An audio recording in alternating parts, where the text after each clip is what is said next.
Okay. All right. So I got this really interesting question, obviously from one of my students. I've got this student out in the West Coast who asked great questions, and it came up on the pre-review, and I had mentioned it to him in passing. And of course, sometimes I just assume people know all the stuff that I know, but which I shouldn't do. But this is one of them: is that people understand what a pre-review market is, as it relates to Fannie Mae. Fannie Mae is, when you talk about pre-reviews, you're typically talking about a Fannie Mae loan. According to Fannie Mae, it's markets that require Fannie Mae pre-approval prior to or at the time of issuing the loan application. So they do this right at the very beginning. In most cases, the lender will require mortgages in these markets to have what's called a tier 3, which is a 65% loan to value, without a waiver granted by Fannie Mae.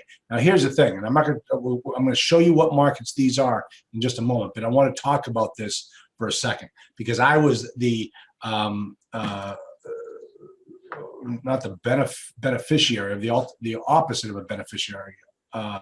I received, what happened was I had owned property in Michigan back in 2006. And then Michigan became overnight became a pre-review marketplace. So let me explain to you what this means from a owner's standpoint, from a buyer's standpoint, from a seller's standpoint. What happened overnight was that for anyone in that area to buy my property using a government-sponsored entity like Fannie or Freddie, they have to put 35% down to make the deal work. It's no longer an 80-20 state. It's no longer an 80-20 market. It's now a 65-35. Well, just think for a minute, guys, that if you have to put 35% down on a property just to buy it, what is that going to do to your cash-on-cash return? It's going to kill it. So right away, my property became less valuable because it ended up in a pre-review marketplace, and investors didn't want to go there because they were better off taking their 35% down and going to another market that is not in this sorry state and only putting 20% down and buying more property. So that was the issue with these pre-review markets. So just remember that when you're looking, and I said, is my video going? There I am. Nobody could see me. So sorry. So this is what happens when you when you're dealing with a pre-review marketplace. Now, let me show you what areas we're talking about. And remember, the thing about a pre-review marketplace is it doesn't have to be a state, though there are states that are pre-review states. It can be an MSA as also a metropolitan statistical area. Okay, so we got Abilene, Atlanta, Auburn, Alabama, Cincinnati, Ohio. I'm not surprised. And then Houston, Texas has been a pre-review marketplace since 2008.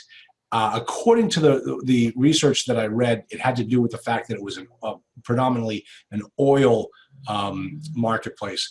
But I tell you something, I'm not buying that. I think there are other reasons for it, because if any particular marketplace is saddled with being an oil marketplace, that will be Oklahoma.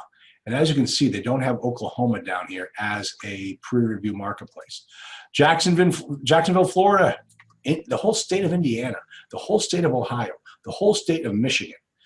Those are tough areas. Tucson as well. And then you got to look at Las Vegas. And this is why my student discovered this, was because he's looking in Las Vegas, and in that particular marketplace, it's tough. And one of the reasons is because there was such a huge swing in valuation from when Las Vegas was at its height to when it hit its rock bottom, and it hasn't come back yet. I also think that has a lot to do with Houston as well. Houston really peaked because of that hurricane. And then once the government stopped funding all those free rents, people started moving out of Houston. And, that's what happened. Let me see if somebody's going to chime in on this. Why Indiana? Because that's where you're investing, Frank. Of course, that's got to be why it is. Come on. Why Indiana? Listen, Frank, I don't know. I have seen some good numbers coming out of Indiana. I've seen numbers at work coming out of Indiana. I'll tell you, the way to find out the answer to those types of questions is to speak to a DUS lender like Kevin Jenkins or Bob Damigella, and find out exactly why these Fannie Mae looks down upon these particular states. So definitely check it out.